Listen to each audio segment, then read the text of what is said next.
And hello, one and all, and welcome to my live Monday Night Raw review for the May 30th edition of Monday Night Raw. We're going to take a look at everything that took place on this past Memorial Day edition of Raw. I wasn't able to watch the show live, as you all know. My Pittsburgh Penguins were in the Stanley Cup Finals. Game 1 began last night. Penguins pulled out a great win, 3-2 with less than 2 minutes remaining. Nick Bonino got the game-winning goal, so it was exciting stuff all around. Props to them. So therefore, this week and next week, I will not be able to do my live Raw reviews at 11:15 p.m. However, following the conclusion of the Stanley Cup Finals, I will be back with my weekly live Raw reviews and scheduled guest lineup to be announced. So just wanted to get that out of the way. And, let's take a look at what took place on last night's edition of Raw. Overall, I thought last night's edition of Raw, I felt was underwhelming, to say the least. I really felt like it dragged, especially during certain points of the show. They're just really, besides the stuff with AJ and Cena, which we'll get into, I didn't really feel like there was anything too much that stood out on this show. There was some stuff that I did like, but overall I felt like it was a rather uneventful Raw. But that is not to say that there wasn't positives. We're going to get to those, of course. So, let's get into last night's episode of Raw. So we kicked things off with a very nice 10-bell salute for the Memorial Day holiday and all those who served and gave the ultimate sacrifice for this great country, and for that we say thank you. After that, we had Shane and Stephanie come to the ring. They cut a promo welcoming everybody to Raw, and then they pretty much said that there will be a brand split, and they didn't really elaborate too much about what the brand split's how it's going to be. They just said SmackDown's going live on Tuesday. Didn't really follow it up with any further details.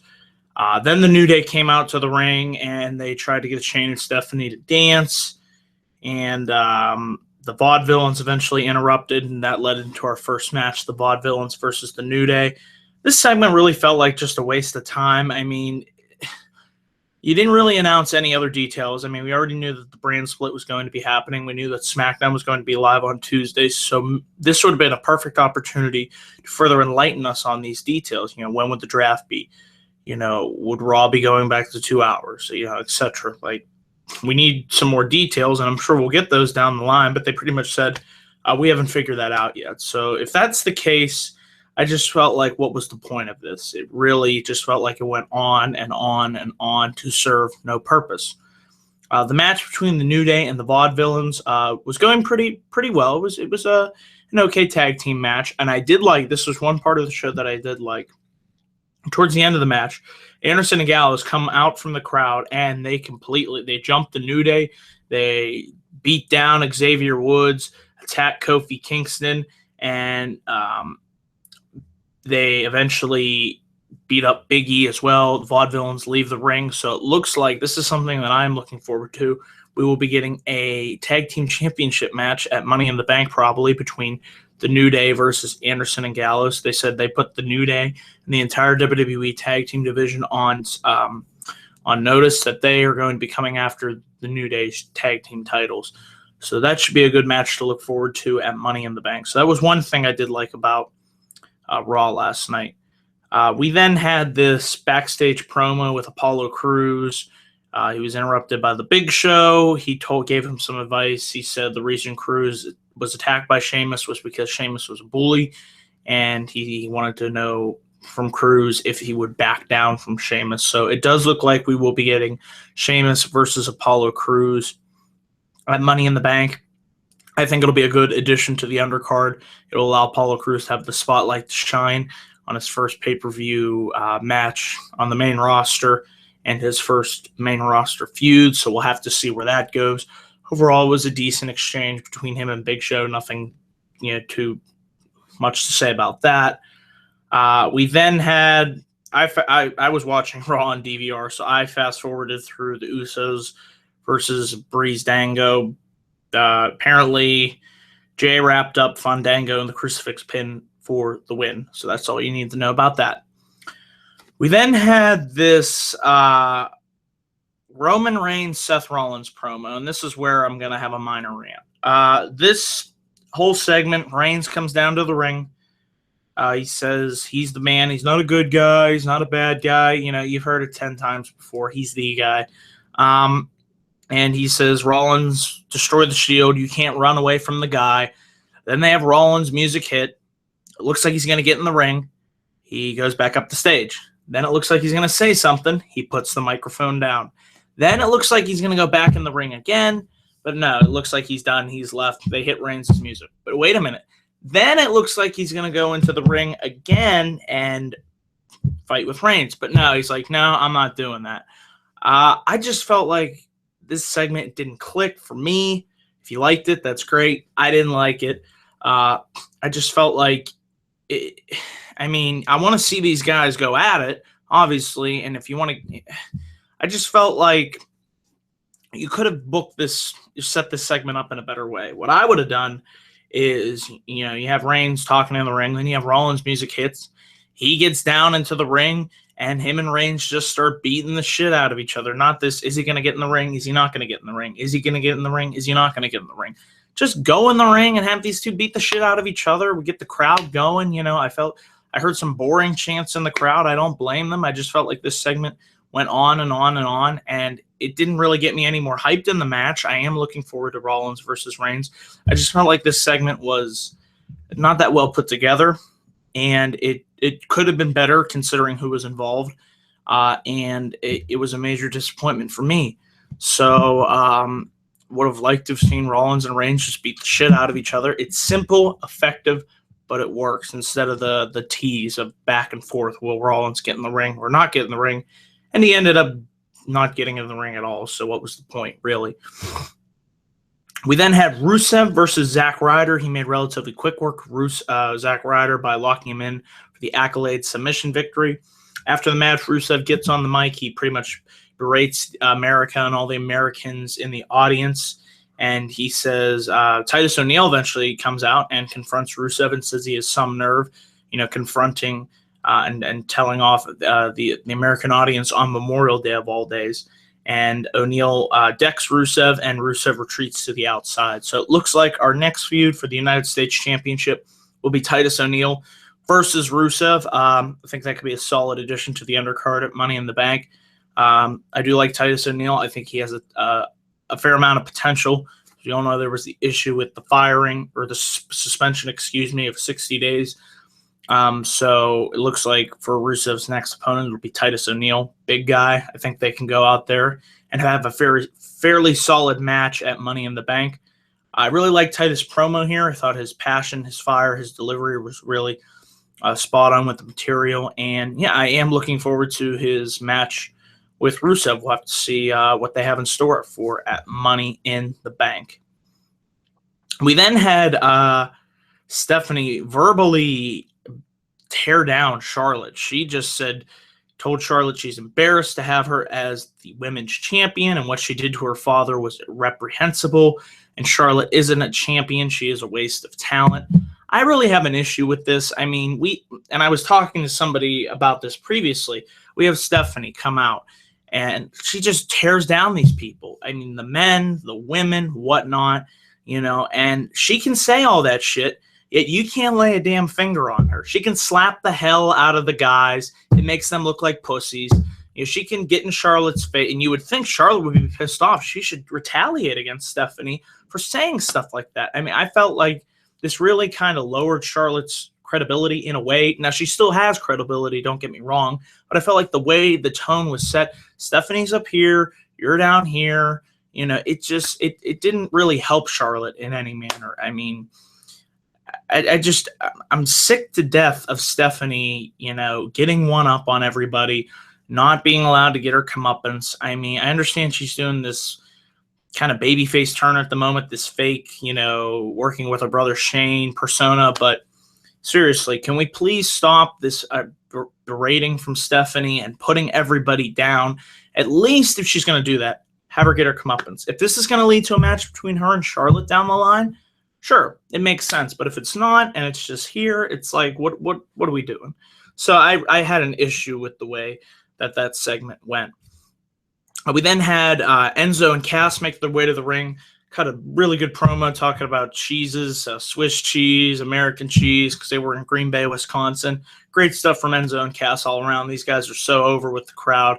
I mean, how can you not love them? How you doing? And they had a match with the Dudley Boys. It was a solid tag team match.